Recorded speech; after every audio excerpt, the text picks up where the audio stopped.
रोज़न में गज़ल पेश खिदमत है। शायर है राम रियाज। इस डर से इशारा न किया होंठ न खोले, देखे कि न देखे कोई बोले कि न बोले।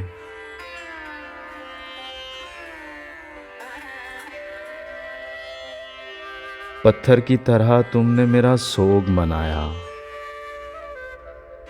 दामन न कभी चाक किया बाल न खोले। मैंने सरे गर्दाब कई बार पुकारा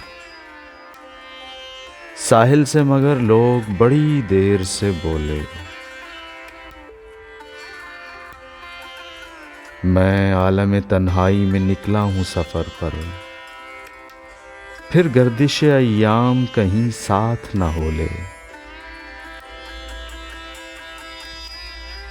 हम कोहना रवायात के मुजरिम हैं कि हमने इंसान कभी सोने के तराजू में न तोले।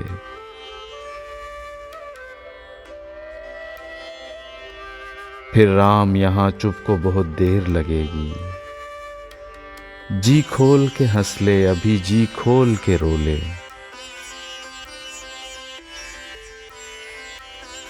इस डर से इशारा न किया होंठ न खोले, देखे कि न देखे कोई बोले कि न बोले।